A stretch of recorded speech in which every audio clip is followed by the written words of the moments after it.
एक छोटा सा गांव था। वहां पर एक आदमी पहाड़ पर पत्थर तोड़ने का काम करता था। उसको अपनी जिंदगी से कोई गिला शिकवा नहीं था।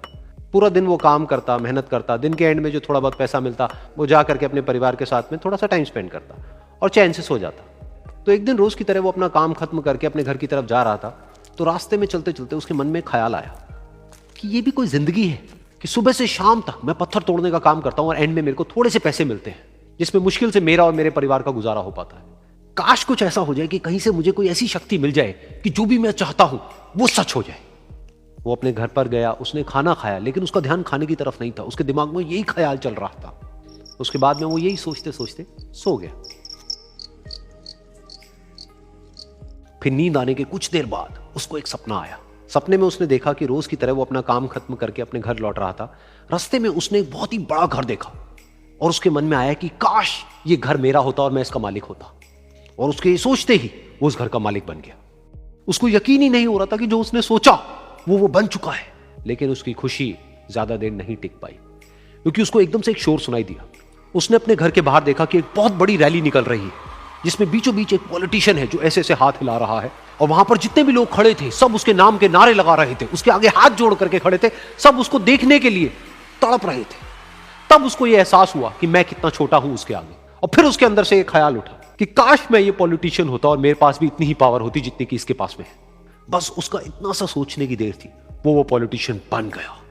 उसकी खुशी का ठिकाना नहीं था, क्योंकि उसके आसपास में हजारों लोगों की भीड़ थी और सब उसको देखने के लिए तरस रहे थे, तड़प रहे थे। लेकिन उसकी ये खुशी भी ज्यादा देर नहीं टिक पाई। धूप बहुत ही तेज थी और उस पॉलिटिशियन को आदत नहीं थी इतनी गर्मी में रहने की। तो उस धूप की वजह से उसको चक्कर आ गए और वो बेहोश होकर के गिर गया। फिर उसको एहसास हुआ कि ये पॉलिटिशियन सबसे ताकतवर नहीं है, ये जो सूरज है ये सबसे ताकतवर है। और उसके मन में आया कि काश मैं ये सूरज बन जाऊं तो मेरे आगे कोई नहीं टिक पाएगा। और उसका इतना सा सोचने की देर थी और वो सूरज बन गया। और वो खुशी से पागल हो गया, क्योंकि पूरी दुनिया को वो ही रोशन कर रहा था और पूरी दुनिया में ऐसा कोई नहीं था जो कि उसकी रोशनी को रोक सके। लेकिन उसकी ये खुशी भी ज्यादा देर टिक नहीं पाई, क्योंकि कुछ ही देर बाद आसमान में कुछ काले बादल आए जिन्होंने कि उस सूरज की रोशनी को रोक दिया। फिर उसको यह एहसास हुआ कि इस दुनिया में ऐसा भी कोई है जिसमें दम है उसकी रोशनी को रोकने का। और उसके मन में एक ख्याल उठा कि काश मैं वो बादल बन जाऊं। और वो बादल बन गया और आसमान में उड़ने लगा। उसको ऐसा लगा कि मैं आसमान में उड़ रहा हूं और अब मैं जहां चाहे वहां जा सकता हूं। लेकिन कुछ देर बाद वहां पर एक बहुत तेज हवा का झोंका आया जो कि उन बादलों को उड़ा करके ले गया। और फिर उसे ये समझ आया कि ये जो बादल हैं वो सूरज की रोशनी को तो रोक सकते हैं लेकिन हवा को नहीं रोक सकते। ये हवा उनको बहा करके ले जाती है।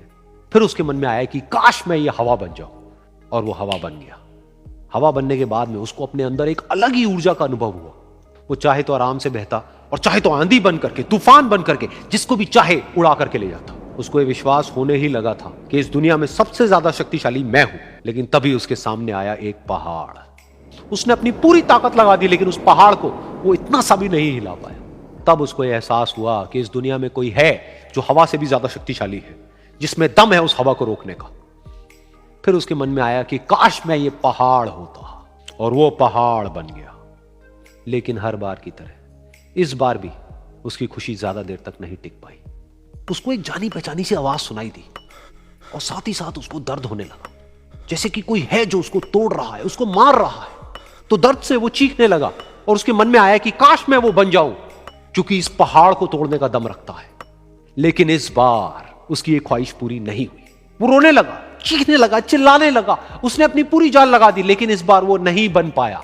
उसका दर्द बढ़ता ही चला जा रहा था और दर्द की वजह से एकदम से उसकी नींद खुली और सामने शीशा था। उसने शीशे में देखा और उसको समझ आया कि सपने में मैं वो क्यों नहीं बन पा रहा था जो मैं बनना चाहता था, क्योंकि असलियत में मैं वो ही हूं।